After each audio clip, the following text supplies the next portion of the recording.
Today is International Women's Day, and it's also the first day for Habitat for Humanity's International Women Build Week, powered by Lowe's. What a fantastic day this is to celebrate the diversity, strength, resilience, and contributions of women in our society, past, present, and future. Thank you for joining us. Because of COVID, we aren't able to come together to frame a house this year for Habitat's International Women Build Week. Instead, we're coming together virtually to educate ourselves and build our awareness so we can become stronger advocates within our community. I'm Beth Goldman, Director of Resource Development for Habitat Albuquerque. Thank you for being here. And with me today is Michelle Melendez. Thank you, Michelle, for joining us. Tell us you're here by commenting your name. Write your name in the comments, please. We want to know who's here with us.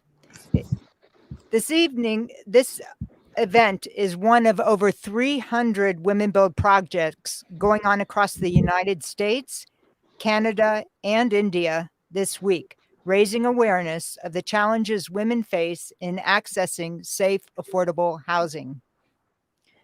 During this hour, I'll tell you more about International Women Build Week and Greater Albuquerque Habitat for Humanity's work with low-income women in Albuquerque.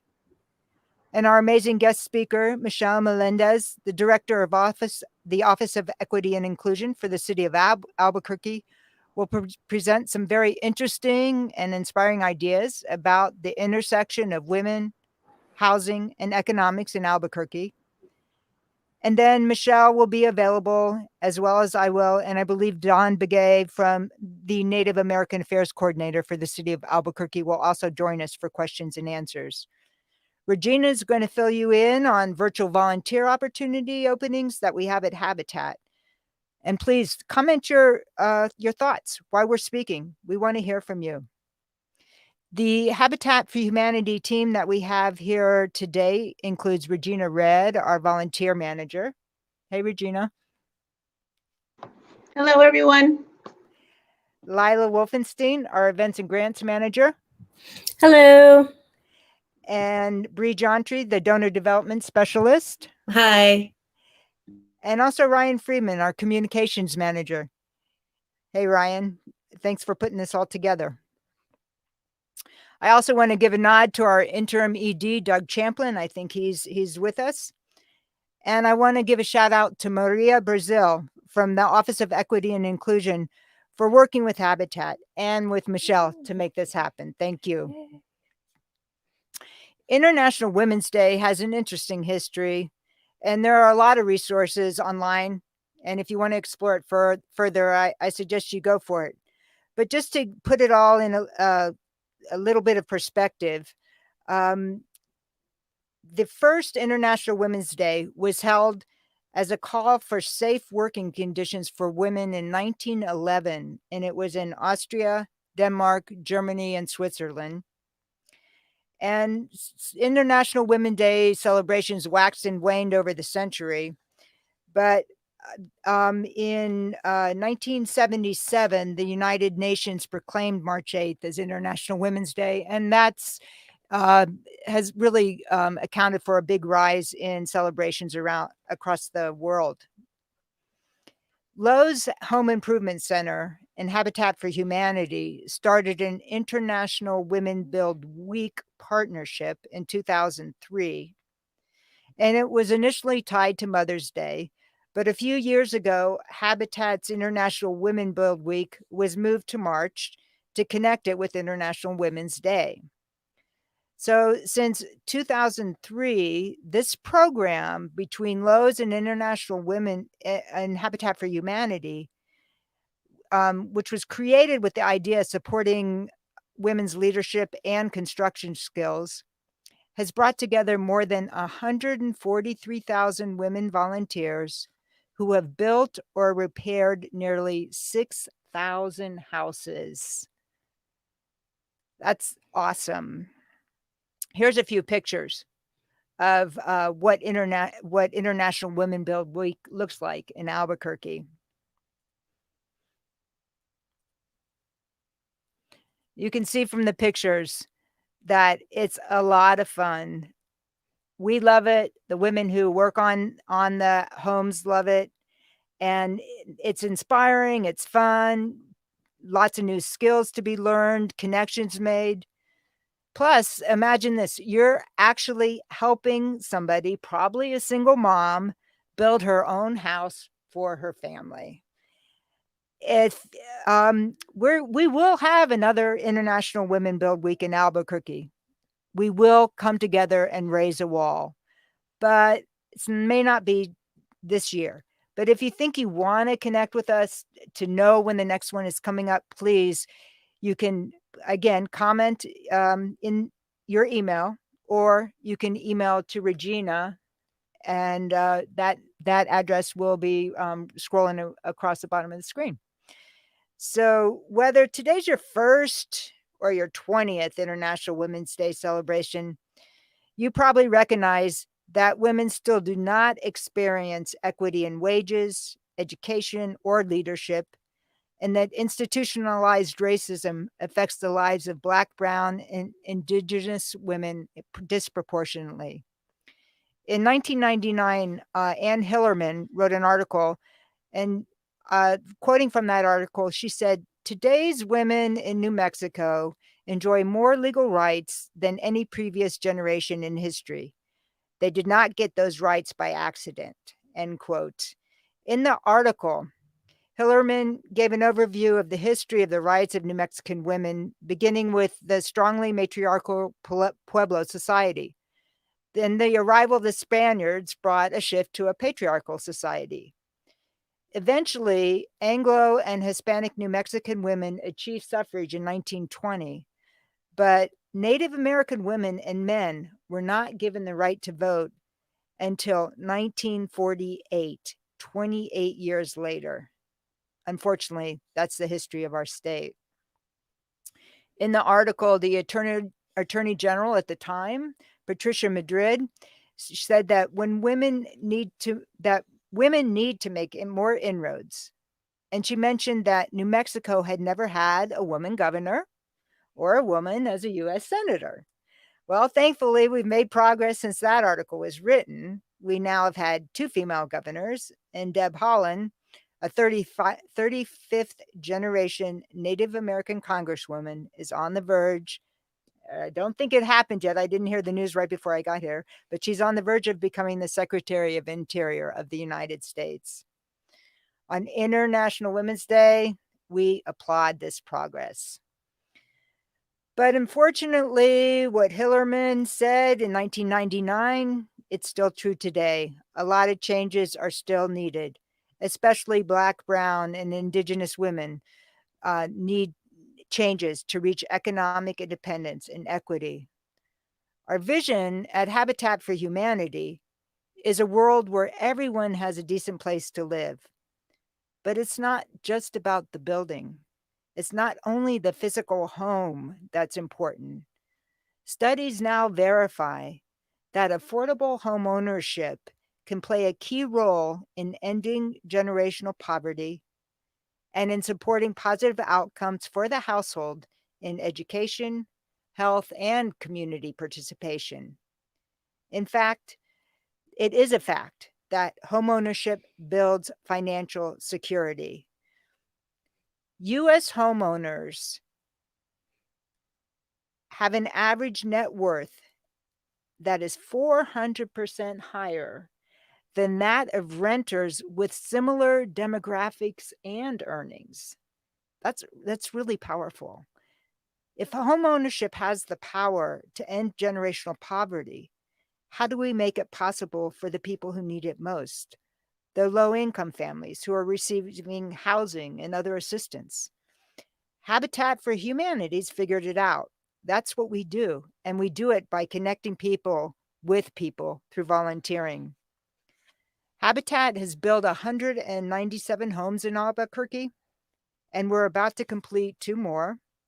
That's about 400 low-income people who are currently benefiting from affordable home ownership with Habitat in our community. So Habitat holds the mortgages for most of our mortgages. And then what that means is we serve and work with the families for up to 30 years. Some families have paid off their mortgages. Some have moved on, sold their homes, and a very few have defaulted. So currently, we hold mortgages for 104 families, and of those, 58 are headed by single parents or grandparents. And of those, 60% are female heads of households. So during this time when staying at home has become the first line of defense for the spread against COVID-19, safe and decent housing plays an important role in supporting women and families during the pandemic. I'd like to tell you a story about Nadine. Nadine is a single mom. She has 2 teens, and in a minute, you'll get to see a great picture of them. Nadine was working as a hair salon manager, and she was also in the process of building her Habitat house. Last March, her house was almost done, and she was put in her 500 hours of sweat equity. The salon closed because of COVID, and she lost her job. She was all there. They are. She was all ready to move in, and she moved in, and the kids were able to attend school online from their new home, and she secured another job, and now she's able to pay her affordable mortgage payment, which is just under $500 a month. That's with her taxes and her mortgage insurance. So her family went from renting to home ownership because of working with Habitat, affordable mortgage. She's beginning to build equity in her house, and her kids are now 116% more likely to graduate from college. This is how we build strong communities. There's more information on our website. There's information about applying to become a Habitat homeowner. We also have a home repair program for low-income homeowners, so you can find out more about that. It's habitatabq.org. This is what Habitat does. We're actively engaged in addressing economic inequities through home ownership. And I'm honored now to welcome Michelle, and she's going to talk some more about the intersection of women and housing, wealth and economics in Albuquerque. Michelle is the inaugural director of the City of Albuquerque Office of Equity and Inclusion. Michelle is a Chicana, native of Albuquerque, with more than 18 years of experience in community development, leadership development, and advocacy. Thank you, Michelle. Thank you, Beth, and thank you to Habitat Albuquerque for having this event. I'm really excited to think about this Women Build Week and the possibilities of more coming to us next year when we can start to be together again. So when I got the invitation to participate in this, I was just really inspired because to think about women building their own homes, I have 2 friends right now, women who are building their own homes. And I want to do a little shout out. So Joanne Pincala is probably doing tile right now because that's what she was doing yesterday. And Adriana Villar is, I don't know exactly what she's doing, but she could be 4 feet into a trench doing the plumbing for all I know. So I'm inspired by these women. I'm inspired by the stories of Habitat Albuquerque and the houses being built here. And on this International Women's Day, I also want to really recognize and bring my own strong women, my lineage into the room with us. My mother, a nurse of 46 years. And when you were mentioning how, International Women's Day started in 1911 as a fight for safe working conditions, the same is still true today. We have made progress and we need more progress. So the idea of minimum wage workers and all of the essential workers who really got us through this pandemic, we all owe them a debt of gratitude. And so things like the earned income tax credit is hugely beneficial to all families, but women headed families, especially. So thank you for the invitation and for letting me do a few shout outs. One of the questions we get in our office, because the word equity is much more affiliated with homeownership, right? If you own a home, you know what equity is and whether you have it or not. But we get a question about what's the difference between equity and equality. And we like to talk about it in terms of what's fair and what's equal. And getting the exact same resource isn't always fair, as we know, right? Especially when you acknowledge the historic policies and practices and the present day barriers that we continue to face. So, getting what you need to have equal access or the level playing field, that's what we are talking about when we are talking equity in the city of Albuquerque. And we think and we believe and we know that equity is good for all of us in our city and in our nation. We all stand to gain from an equity approach, not just the ones who've been left out historically, but think about it. In 2050, more than 3/4 of all workers and consumers in New Mexico will be people of color. And we know that at least half of them will be women. And so, how much more vibrant, creative, uh, vital our communities will be if all of us are participating fully and equally and to our full potential and the untapped resource that we are just holding right now, when we can unleash that with true equitable approaches to our city and our economy and our communities and the development of our communities. That is the vision that we have for the city of Albuquerque. And Beautiful. you know when we think about how we get there from here, we really have to recognize that women and Black, Indigenous, and people of color have been left out of the housing market, and that is the ticket to closing the racial wealth gap. That's how my family, my grandparents bought their first houses in Albuquerque, helped their children buy their first houses in Albuquerque in the 1960s. It was very, very segregated. It was racist. We had racial covenants, real estate restrictive covenants in Albuquerque at that time. But that's how my dad helped us get our first house. That is the ticket out of poverty for very many families in our community and in our city and state.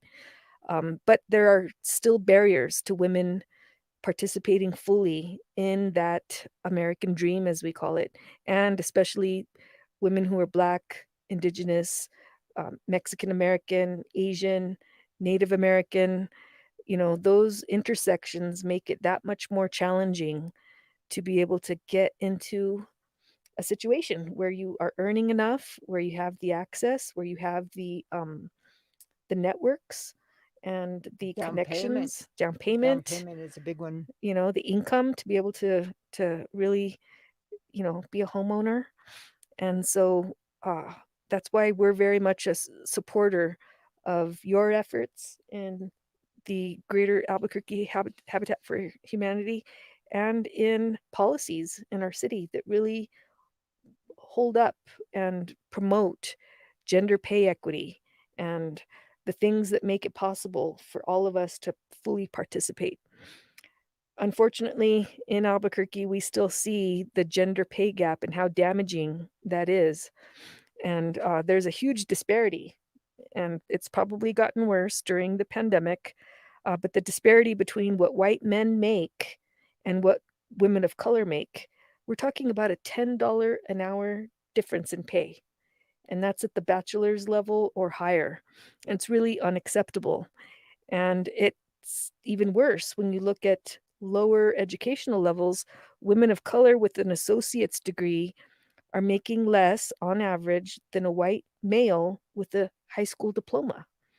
And so those kinds of structural inequities really can be addressed through policy change and through changing our practices. And, we know that education is immensely important, but that alone will not solve these systemic barriers. And so we really have to put equity, and especially racial equity, at the center of our economic development policies and our approaches to really lifting up everybody in the city of Albuquerque. And unfortunately, we know that during the pandemic, people of color were disproportionately impacted. One, by the disease itself, not because of genetics, but because of lack of access to the kinds of supports that promote health and promote health in our community. And because people of color, and women especially, were the essential workers who were disproportionately exposed long, long ago, now a whole year ago, and continue to be more disproportionately exposed. And the consequences of that are going to be very, very deep and far reaching. Right now, we know that 4 times as many women as men have dropped out of the labor force. And that's largely because they had to take care of children. The children could not go to school. And although it takes either parent, more women than men dropped out of the labor force. And there were probably calculations that families had to make that said, well, you earn more, which is a systemic issue. So you go to work, keep earning more, and I'll stay home and help us school the children. And so this is going to have huge implications for women's future earnings potential because of years on the job and experience. It'll have huge implications for the retirement savings and the security that we earn by being workers. And so going forward, our objectives in our city and our state really need to be to help rebuild the economy so that racial and gender equity is centered, and that we close those gaps that have only widened because of the pandemic. And so, the work that you all are doing is just tremendous. And we would love to find ways to help highlight that and scale it so that many, many more women, and especially women of color, can participate in homeownership and building that kind of generational wealth that they can then turn around and leverage to help their children buy their first houses and then go on from there. And not just for the financial security, but for all of those health benefits that come from stability and from having a community and a sense of place and a sense of security. And the actual quality of the housing makes a huge difference in terms of helping people really take full charge of their own self-determination. I can't imagine anything greater than being able to build your own house, own your own house, pay for your own house, sell your own house, help your children buy their own house. So I just appreciate that you all are doing this and that it's international and that we highlight it on this week of International Women's Day. And let's keep more people in their houses as well. If they're renters, if they are mortgage holders, there's help, because what we don't need right now is more people losing their housing or cutting corners so that they can stay in their house or home or apartment and skipping out on medicine or meals or other expenses. And so, if I can, I would like to give information about our city's eviction prevention measures. We have a lot of money to be able to help people pay their rent during this unprecedented pandemic.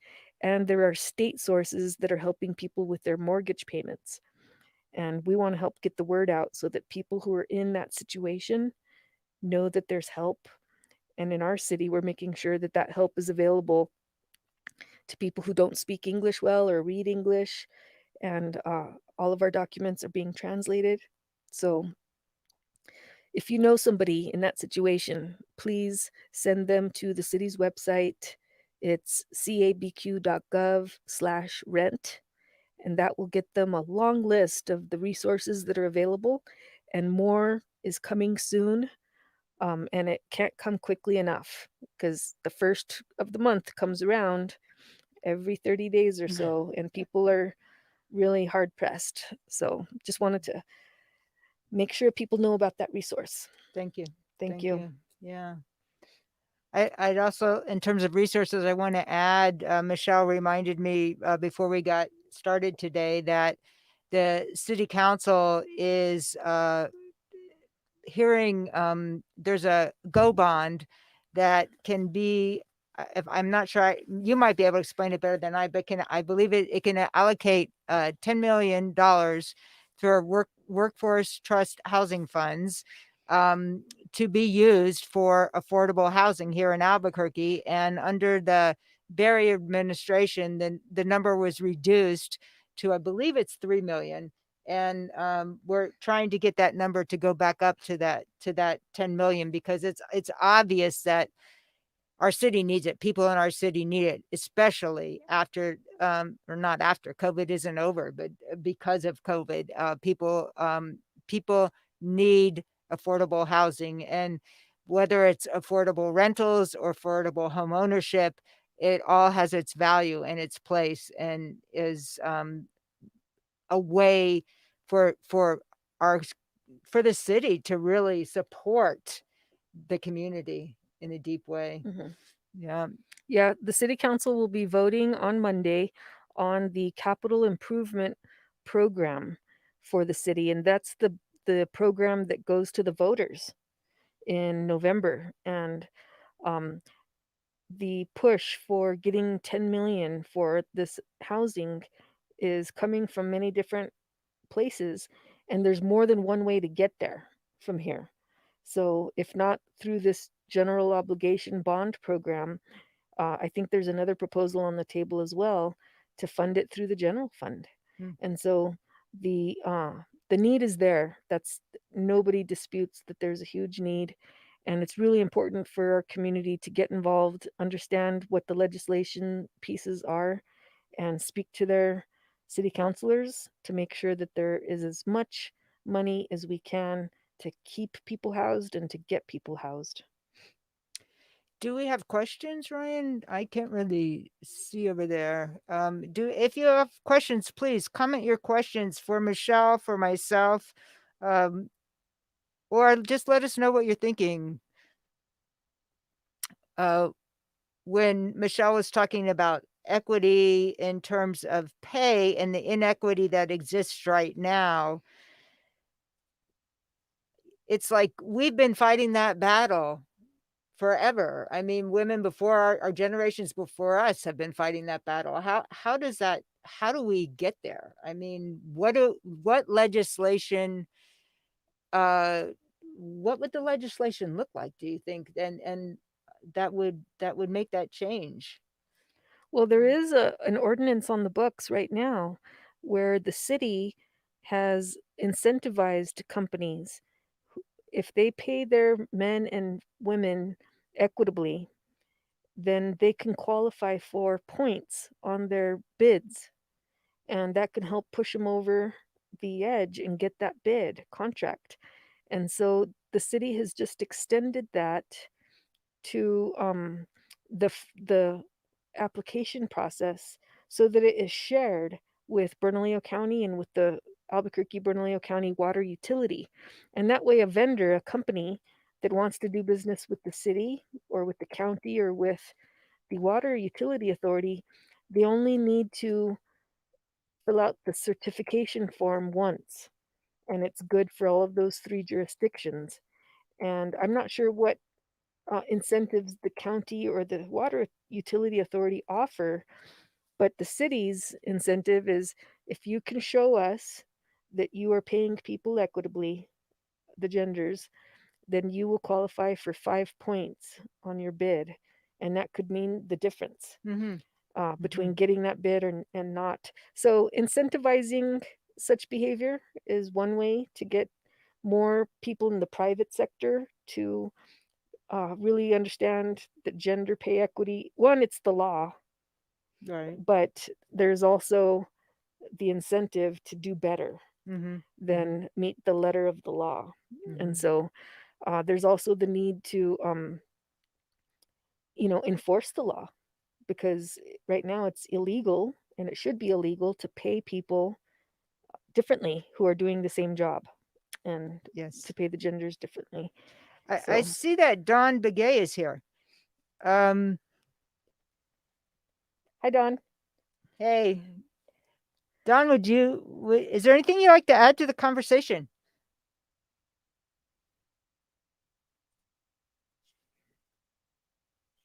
I just hopped on, so I will continue to listen a little bit more and then jump on. I can't hear you. Unmute yourself. I heard Dawn in my It's very low. Okay, go ahead. Sorry. So one of the things that is unique about Albuquerque, if I may, to introduce Dawn a little bit. Thank you. No other city that we have found has an Office of Native American Affairs. And it's really appropriate for the first one of its kind to be in the city of Albuquerque. We're one of the cities with one of the largest urban Native American populations in the country, and proudly so. And this mayor really understands the need to, one, respect tribal sovereignty, and two, work with the tribes as our close partners to really make Albuquerque one of the best cities in the country for Native American people to live in. And so we established the Office of Native American Affairs. And in addition to Dawn, we also have an intergovernmental tribal liaison. And that is a person who is the liaison between the mayor as the elected official and tribal governments. And so Dawn has many, many qualities and projects that I won't begin to discuss right now, but one of them is heading the Domestic Violence Task Force, of which she is a co-chair, and she has very, very extensive knowledge and experience from her years of working in the service delivery world to make sure that people are housed. So she knows very, very much who is in need of housing, who is unsheltered right now, and what a difference it would make for women who are battered and the victims of domestic violence to have the tools to be able to have the economic stability to make a change. And so that's one of the many things that Dawn does. Another that she and I are always working on is making sure that resources are available to tribal members who are living in Albuquerque for things like rental assistance and housing and home ownership. So we've got some ideas. They're not fully formulated yet, but we're always looking for ways to make sure that more people are participating in that housing and home ownership.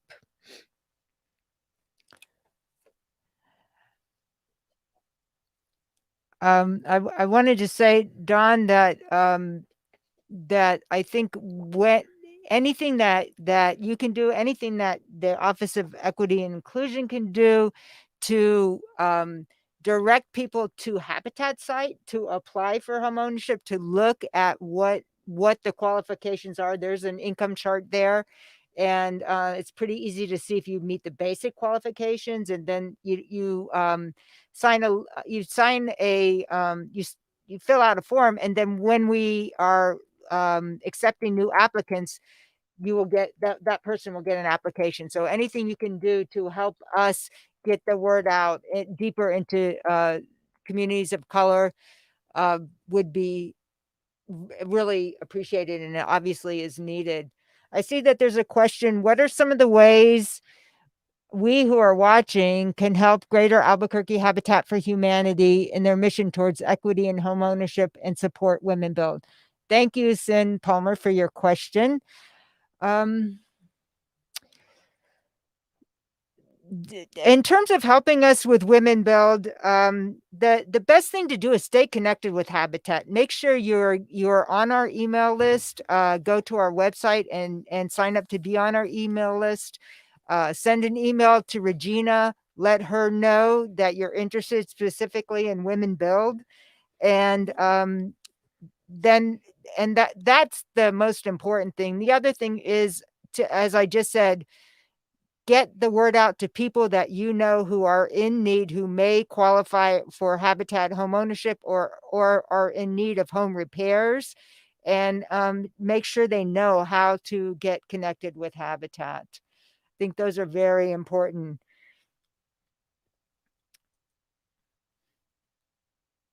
Does anyone else on the Habitat team have anything to add to how people might help with the getting more connected and supporting the mission of Habitat and WomenBuild?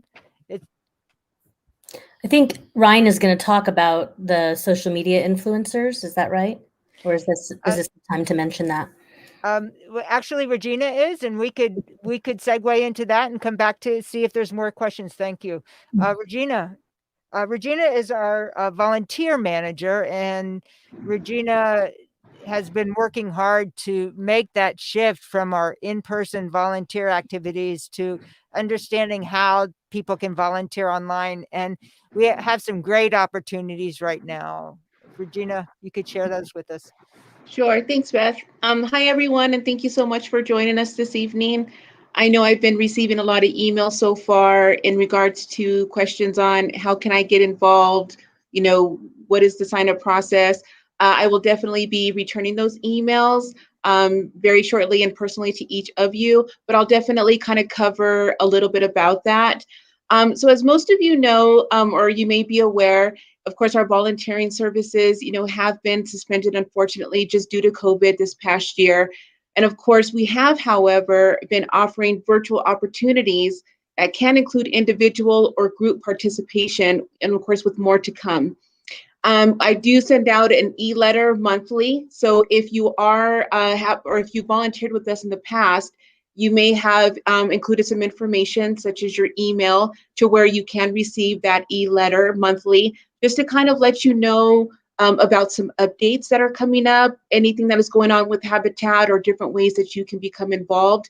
If you have not registered at all within Habitat, I will definitely explain how you can do that. And then that is another way you can keep in the know of what is going on and taking place in the future for Habitat in the upcoming months. And of course, I'll just be talking, as I mentioned, a little bit about some of our current virtual opportunities. And of course, the reopening of Habitat's repair program. Again, how to get involved and of course, how to sign up. If you do have any questions, please go ahead and comment. And I will kind of keep an eye out for those while I am speaking. But if you have any after, please include those and I'll respond to those as well as my emails. And I believe they do have my information up on the screen. So some of our virtual opportunities that we've that we are currently having also is, sometimes we are looking for volunteers that would like to become tutors, online tutors. Not only our homeowner children are going to school online, we do have a lot of volunteers where their children are having to access online schooling.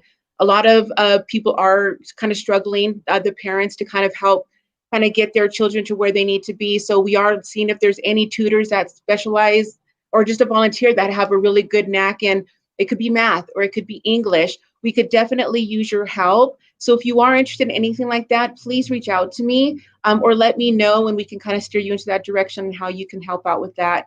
It will be via Zoom. Nothing, of course, is in person at this time. Of course, we are looking for volunteers to kind of share a craft via Zoom.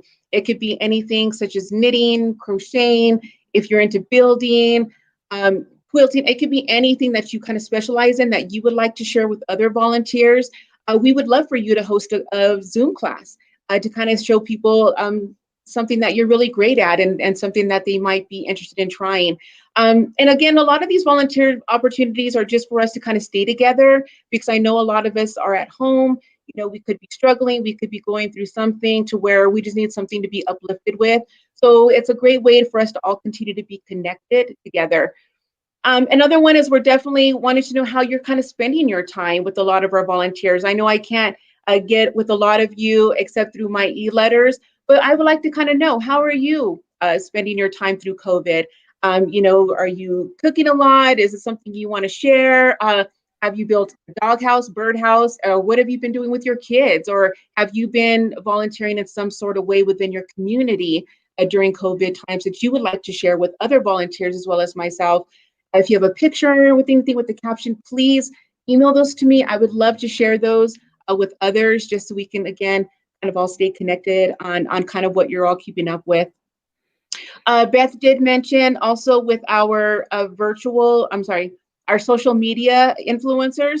We are looking for anyone who has a strong following within the social media outlet. So if you have a really high following, if you love being on social media, if you're really good at it, and it's a great way for us to kind of spread the word about Habitat, letting them know what is going on within the organization, and that's kind of helped spreading the word for our mission to continue to grow. So if you feel like you have that knack, we could definitely use some volunteers in that area. So please reach out to me, and we can go ahead and point you in that right direction for that. And then, of course, we're also looking for, we do have a couple of committees right now that are being virtual. Our newest committee we do have coming up at this time is going to be our diversity committee as well as our inclusion committee. It's going to be a great, committee where we get volunteer input as kind of how we can become more inclusive. What are ways that we can kind of make any type of changes that are needed within the organization. So please reach out to me. We are looking for some volunteers in that area, as well as our volunteer committee, which is my committee. So if I'm always looking for new suggestions, just some comments, anything that you feel is we can become better in growing the volunteer department or growing in any ways to kind of get the word out about others coming out and volunteering within the organization. So those are two virtual committees that we do have going, the diversity is going to be coming up, but my volunteer committee is currently going. So please reach out to me. I'd be happy to speak to you more about that. And then of course, get you signed up and kind of joining in on those committees. And those are just a little bit about the virtual. Now, as I did mention with our repair program is a program to where we do reach out to the community. And of course, we have people that are either considered low-income seniors or anyone, apologize for the dog, for anyone that is needing any type of home repairs on the exterior part of their home. We are looking for volunteers to help with those repairs. We also partnered with the South Valley community, so we will be expanding and of course helping more more homeowners kind of getting the help that they need in order for them to continue sustainable living. We do have a couple of projects already set up and ready to go. Our first project will be taking place March 18th, 19th, and the 20th. So we are looking for volunteers for that. If you are interested, please reach out to me. And I haven't forgotten, I will kind of talk about how to get signed up for those. And then we do have a project again on the 23rd, the 24th, and 25th. We are hoping that this is going to be a continuing monthly projects we have going on. We can go as young as 14 with the parent or guardian. So if you have any youth that would like to become involved, which I highly encourage, please reach out. We'll get them signed up and registered, and we can get you volunteering out there. Now that the weather is warming, we can kind of come out as a community, get together. We will be doing it social distancing, of course, continuing that. And of course, we'll be making sure that we are heightening our sanitation and making sure everyone is, keeping within COVID guidelines, things like that, to make sure everyone is safe while we are at the site. So these are just some great opportunities that we will be having coming up. And we're also going to be looking for Spanish speakers. So if you are like, well, I'm really not into the repair program, I'm really not into the whole virtual being on Zoom, we are going to be looking for Spanish speakers as well. If we do need to talk to some homeowners, if they're looking for some of those repairs, we need to do an assessment, kind of reach out to them, speak with them as to what is needing to take place. Sometimes we need help with those Spanish speakers. So if you would like to be a communicator or anything, we definitely encourage you to come and reach out to me, and we can kind of get you signed up to help with that. As I did mention with the signups, if you have volunteered with us in the past, you probably already currently are registered within our system. And of course, we would need to get you updated with our new COVID waiver. So all we need to do is just kind of update your information. Your waiver will be good for another year. And then that way we can go ahead and get you signed up. If you have signed up with us in the past, you can log into your profile on the Habitat website, go into our calendar, and there will be some of the repair programs opportunities listed. So please check those out. As for any of the other virtual opportunities, I do ask that you please reach out to me via email personally, and then we can go ahead and take the next steps in that department. But if you would like to register, you can go onto our online website, which is www.habitatabq.org. And then, of course, we do have a tab where it's all volunteer opportunities, and directly from there, you can register online. If for anyone that is, having any issues with any of those, you can definitely reach out to me. I'd be happy to work with you personally to get you registered and, of course, get you signed up for the opportunity that you are looking to help out with. If I missed anything, I do apologize. But again, please sign up with us. We could definitely use your help. There are so many different more opportunities to come. So keep an eye out for those e-letters.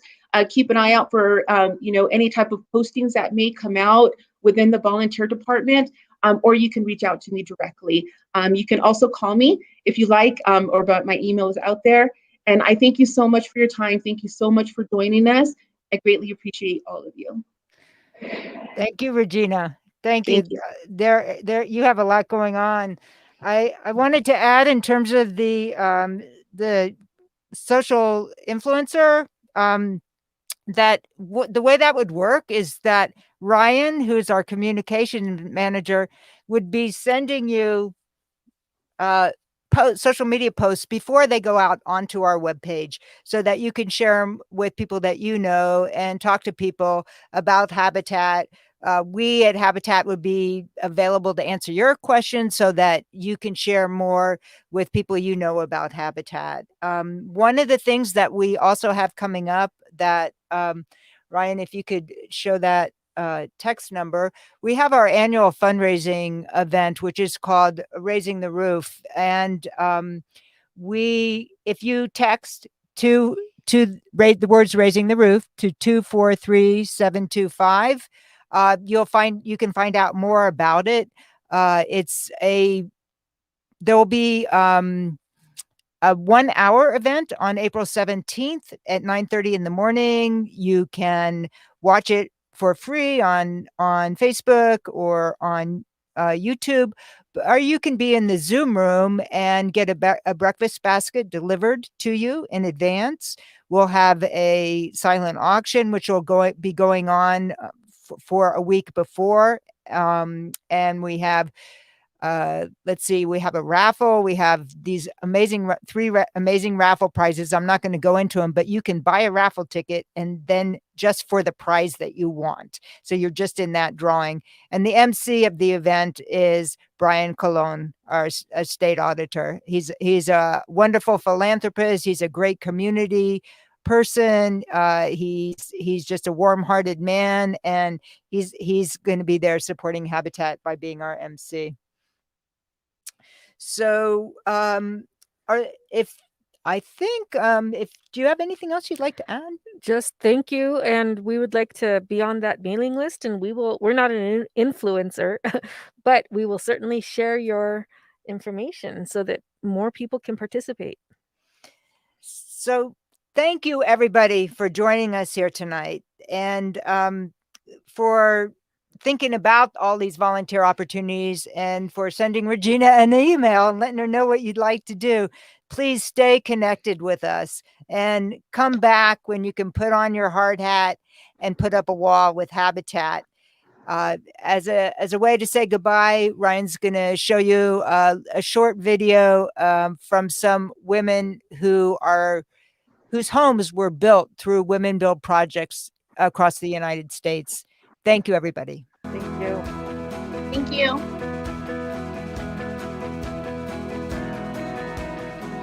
My favorite memory from the WomenBuild was stepping away from the house and standing at the sidewalk and just watching all these women build and work on my future house. That was a very happy moment for me. Smart, lovely women came and just were super supportive. It was like seeing old friends, and we just got to work. The WomenBuild work at my house was sponsored by Lowe's. They put their faith, their time, their donations, helping me. You see, these ladies are having fun, and I think it makes them feel good because they're helping other people build their houses. It's more enjoyable knowing that you have your house because of your hard work. Now my daughter's not sick all the time. I started saving. That allowed me to go back to school. And I'm a registered nurse right now. I teach kindergarten and first grade. This is what I did today with my kindergartners. I don't think that I would have been the mom that I am now if I didn't go through the Habitat program. It was basically the first time that I could say, this is my house. I'm proud that I could have a place for my daughters where they can feel like this is my home. My kids don't have to move around anymore. There's nothing in this house that's gonna make them sick. My daughter, so she was 8 months old when we moved in. She hasn't known any other house. This is the only house she's ever known.